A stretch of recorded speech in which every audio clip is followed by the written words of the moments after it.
Good morning student, स्वागत है आपका गुरुकुल प्राइवेट आईटीआई के डिजिटल लर्निंग क्लास में। पिछले क्लास में हमने की के बारे में पढ़ा था। आज हम लोग चर्चा करेंगे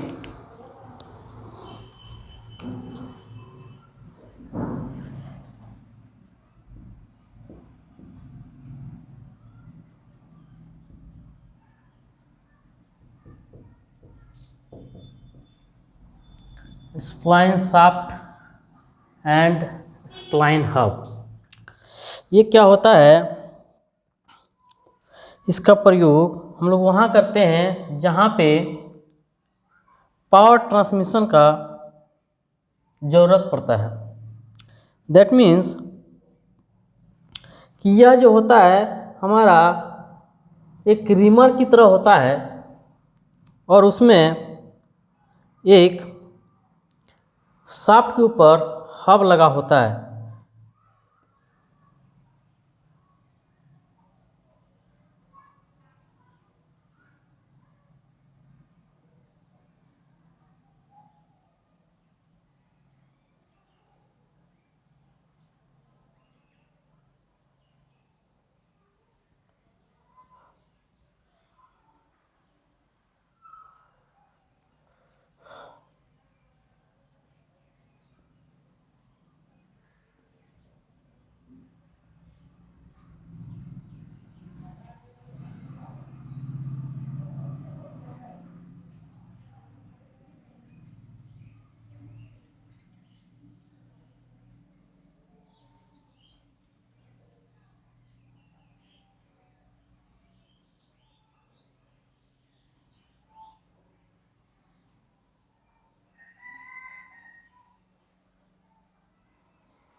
ये हमारा क्या है?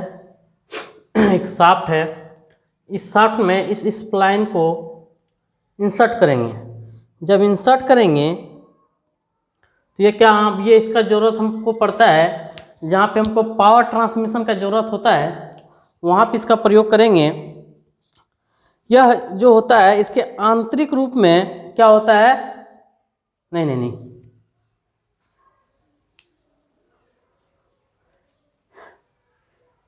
इसमें क्या होता है कि ये जो अंदर का भाग है इसमें हमारा कुछ की बने होते हैं जो इसके परिधि के ऊपर इंसर्ट होता है। तो एक दूसरे के यह जो स्प्लाइन कटा हुआ है यह क्या होता है, एक दूसरे के समानांतर होती है तथा एक ही रेखा में होती है। ये हम देख रहे हैं क्या है, एक ही रेखा में है। तो यह एक दूसरे के ऊपर स्लाइड नहीं कर सकती है। और जब हम यह शाफ्ट को इस शाफ्ट में जब इस स्प्लाइन को अंदर कराएंगे तो हमारा जो स्लॉट्स है, स्लॉट्स में ही वह क्या हो सकता है, स्लाइड्स हो सकता है। इसका प्रयोग ज़्यादातर ऑटोमोबाइल इंडस्ट्री तथा अन्य उद्योगों में, बड़े बड़े उद्योगों में किया जाता है। तो इसका उपयोग अगर हम देखते हैं तो यूजेज जो है कहाँ कहाँ इसका हम प्रयोग करेंगे, तो इसका उपयोग कोई भी स्लाइडिंग या फिक्स गियर, कोई भी स्लाइडिंग या फिक्स गियर में पावर ट्रांसमिशन को करने के लिए स्प्लाइन शाफ्ट और स्प्लाइन हब का प्रयोग किया जाता है। साथ साथ बिना स्लिप व कपलिंग शाफ्ट में तुलनात्मक रूप से अधिक टॉर्क या ट्रांसमिशन के लिए इसका प्रयोग किया जाता है। इसको अगर हम लिख दें तो पहला स्लाइडिंग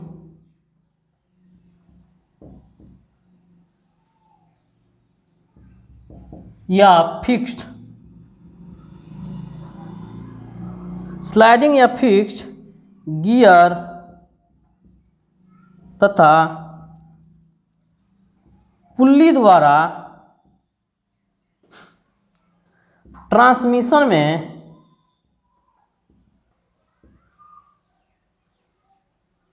पावर ट्रांसमिशन में इसका प्रयोग किया जाता है। दूसरा है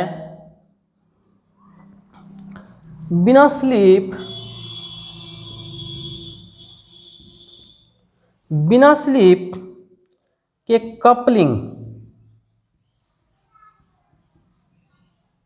शाफ्ट में तुलनात्मक रूप से अत्यधिक उच्च आघूर्ण, इसको टॉर्क बोलते हैं, के ट्रांसमिशन में इसका प्रयोग किया जाता है। तीसरा है हमारा अटैचमेंट वाले भागों में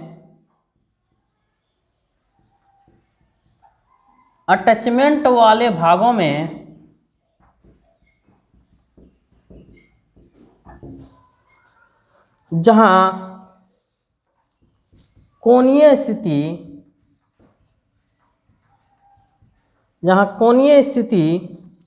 में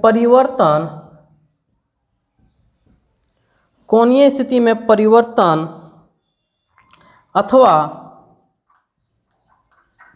इंडेक्सिंग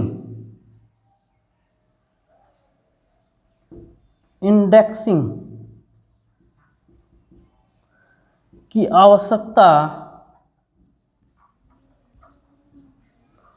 हो,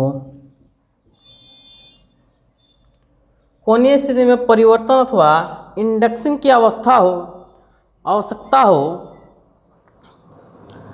वहाँ पर इसका प्रयोग किया जाता है। जैसे मोटरसाइकिल के गियर या लीवर, इन सब जगहों में स्प्लाइन शाफ्ट और स्प्लाइन हब का प्रयोग किया जाता है। इसके आगे है स्प्लाइन होता क्या है?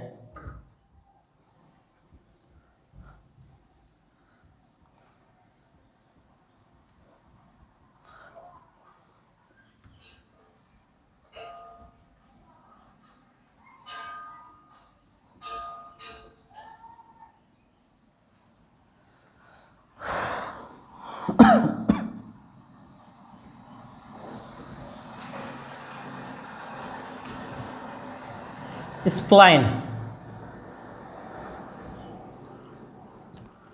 यह क्या होता है? एक मशीन का कंपोनेंट होता है, एक मशीन का क्या है? तत्व है, जिसमें वृत्त के चारों तरफ समान दूरी पर आंतरिक वृत्त के चारों तरफ समान दूरी पर आंतरिक कुंजियां कटी होती है या कुंजी के रास्ते बने होते हैं, उसी को हम क्या बोलते हैं? स्प्लाइन। तो हम क्या बोल सकते हैं? स्प्लाइन। यह क्या होता है? एक मशीन का तत्व है जो वृत्त के चारों ओर समान दूरी के आंतरिक कुंजी कटी होती है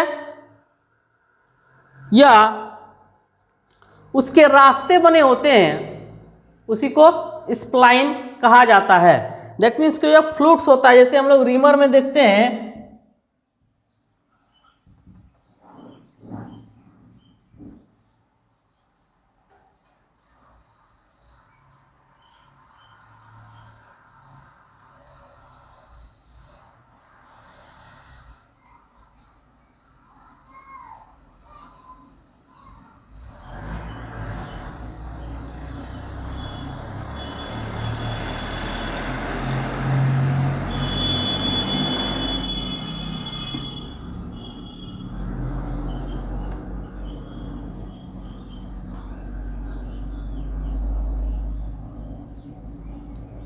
इस तरह का जो कटा हुआ भाग है, जो स्लॉट्स है, उसी स्लॉट्स को हम स्प्लाइन कहते हैं। स्प्लाइन दो प्रकार का होता है।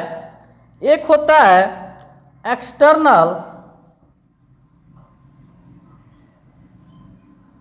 एक्सटर्नल स्प्लाइन, दूसरा होता है इंटरनल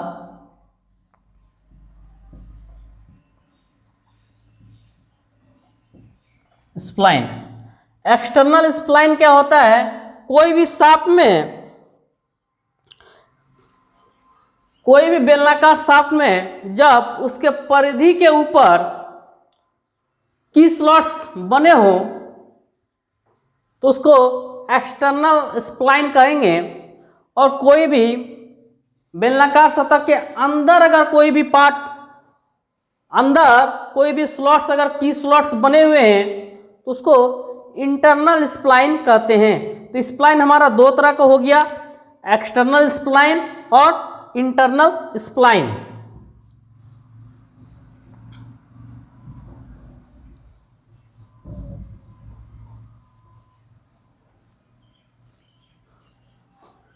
इसके आगे है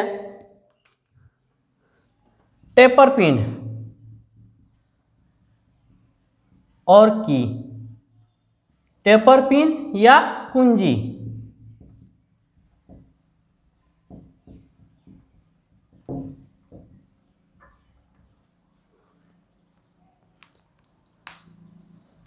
यह क्या होता है? इसका जो अंत का सिरा होता है वह गोलाकार होता है और जिसकी त्रिज्या पिन व्यास के बराबर होती है। यह क्या होता है? इसका अंत सिरा गोलाकार होता है और इसकी त्रिज्या पिन व्यास के बराबर होती है। टेपर पिन गोलाकार कुंजी की तरह होती है जो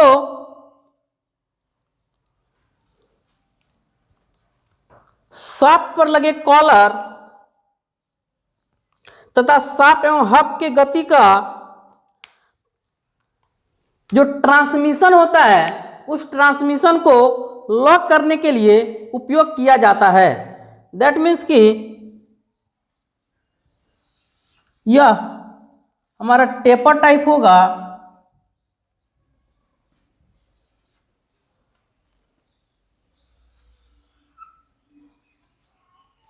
और इसके अंत का जो हिस्सा होगा वह गोलाकार होगा।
ये हमारा क्या है, टेपर पिन है। यह क्या करता है, जो हमारा शाफ्ट है और जो हमारा हब है, उस शाफ्ट और हब के जो हमारा ट्रांसमिशन लॉकिंग होता है, ट्रांसमिशन लॉकिंग में इसका उपयोग किया जाता है। इसका आगे का हिस्सा क्या होता है, गोलाकार होता है। यह इसकी त्रिज्या जो होती है, इसकी त्रिज्या पिन के व्यास के बराबर होती है और यह गोलाकार कुंजी के समान होता है। टेपर पिन हमारा 3 तरह का होता है। टेपर पिन तीन प्रकार का होता है। पहला होता है हमारा ए टाइप, बी टाइप और तीसरा सी टाइप। ए टाइप जो हमारा पिन होगा, टेपर पिन होगा, उसकी जो फिनिशिंग होगी वह फिनिशिंग N6 ग्रेड की होगी। टेपर बी टाइप जो हमारा टेपर पिन है वह N7 ग्रेड की फिनिशिंग होगी और सी टाइप टेपर पिन यह भी N7 ग्रेड की फिनिशिंग की हुई होती है। टेपर पिन का व्यास 0.6 mm, टेपर पिन का जो डाया होता है, डायमीटर होता है, व्यास होता है, वह 0.6 mm से लेकर 50 mm तक होती है। पिन का व्यास, इसके लंबाई, पिन के व्यास के अनुसार इसकी लंबाई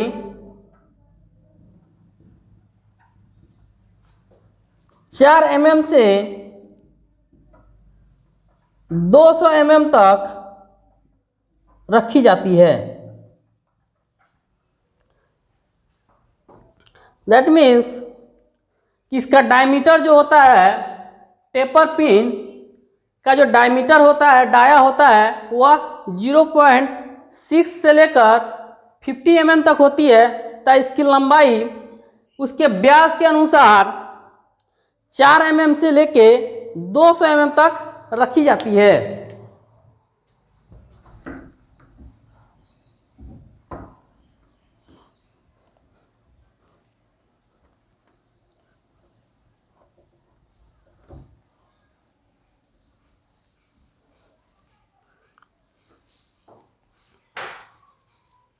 आगे है डेजिग्नेशन।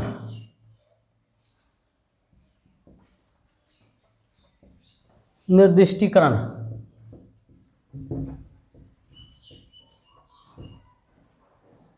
निर्दिष्टीकरण, इसको हम कैसे डेजिग्नेट या निर्दिष्ट करते हैं। तो टेपर पिन का निर्दिष्टीकरण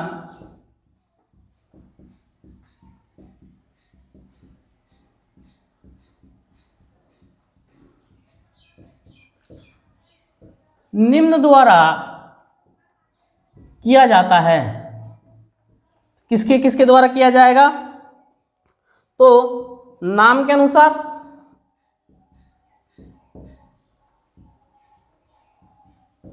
इसके नाम के अनुसार इसका किया जाएगा। ए बी तथा सी टाइप के अनुसार।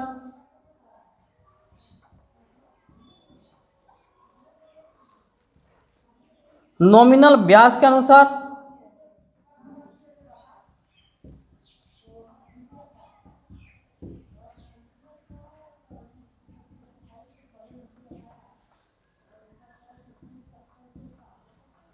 नॉमिनल लंबाई के अनुसार।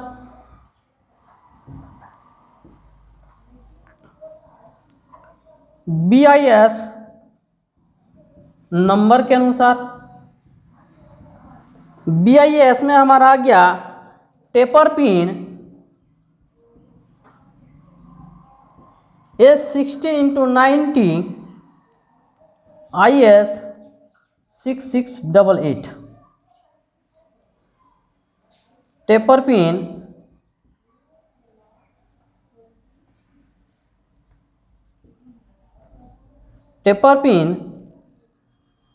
B20x60 इंटरनेशनल स्टैंडर्ड 6688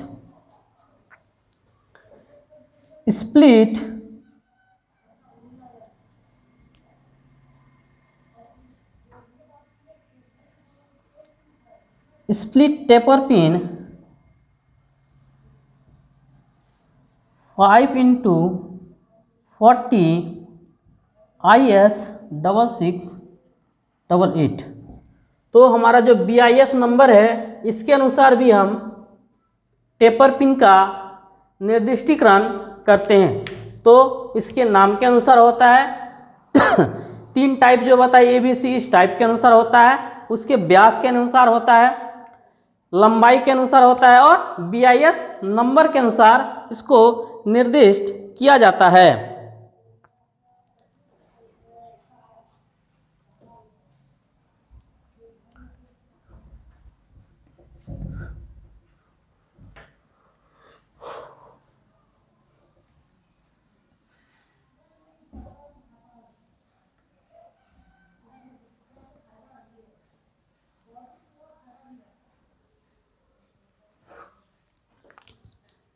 अब type of taper pin.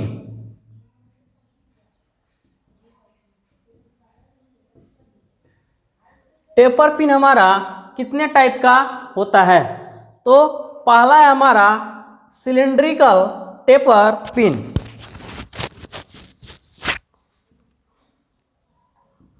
Cylindrical taper pin. दूसरा है स्प्लिट